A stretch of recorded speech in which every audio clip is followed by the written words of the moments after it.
Je m'appelle Nathalie Barré-Haddad et j'ai créé NBH Transition pour vous aider à gagner en compétences et en confiance. Chaque semaine, je partage avec vous mon expérience et mon expertise en management, communication et ressources humaines pour vous aider à mieux travailler avec les autres. Aujourd'hui, répondre aux objections de vos collègues en réunion.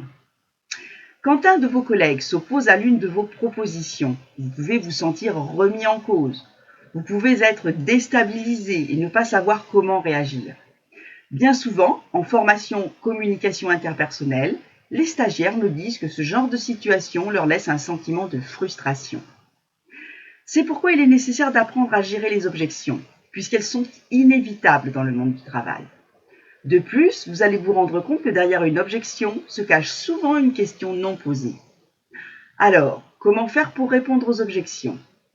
La première étape importante quand on veut répondre à une objection consiste à écouter attentivement l'objection. C'est une manière de prouver à votre interlocuteur que vous êtes capable de prendre en compte des avis ou des points de vue différents. Après tout, une réunion est souvent un espace où chacun va déployer son professionnalisme, exposer ce qu'il sait ou pas sur le sujet et du point de vue de sa fonction, ce qui est précieux dans une équipe. La deuxième chose importante est de ne pas prendre l'objection à titre personnel. Partez systématiquement du principe que l'objection n'est pas dirigée contre vous, mais contre votre proposition. Dans tous les cas, prenez le temps pour faire la part des choses. Il y a au moins une chance sur deux qu'il n'y ait rien de personnel là-dedans. Cet état d'esprit permet d'avoir du recul et donc de la capacité d'analyse et de choix dans ses réponses. Troisièmement, il est important de reformuler l'objection pour montrer à votre interlocuteur que vous avez compris ce qu'il vous a dit. Et si justement ce n'est pas le cas, cela lui donnera l'occasion d'ajuster son message et d'ajouter des éléments complémentaires. Par exemple, si j'ai bien compris, tu refuses d'appliquer ce nouveau processus de travail parce que tu penses qu'il nous fera perdre du temps. C'est bien ça ?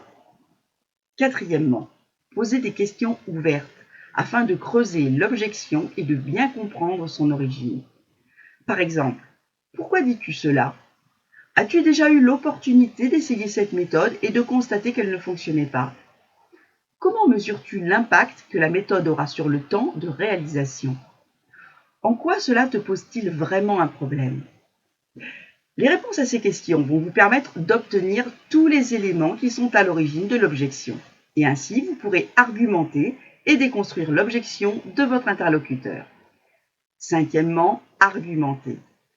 Construisez votre argumentation sur des faits que votre interlocuteur ne pourra pas nier. Le recours à des exemples concrets est nécessaire. Par exemple, la méthode que je propose a déjà été utilisée dans un autre service et a permis d'obtenir un gain de temps de 10% avec une amélioration des résultats de 30%. Enfin, si vous avez la chance que votre argumentation porte ses fruits, n'oubliez pas de vérifier que vous avez bien levé toute objection en posant des questions de validation. Par exemple, es-tu rassuré sur notre capacité à utiliser la méthode de manière efficiente ? Comme vous l'aurez compris, il est important de ne jamais ignorer une objection. D'une part, par professionnalisme, votre collègue peut avancer des éléments qui vous ont échappé et vous permettront d'ajuster votre proposition. Et d'autre part, pour obtenir de l'adhésion et de l'engagement du plus grand nombre. Voilà pour aujourd'hui. Soyez attentifs à la vie et au monde que vous vous construisez en travaillant. À la semaine prochaine!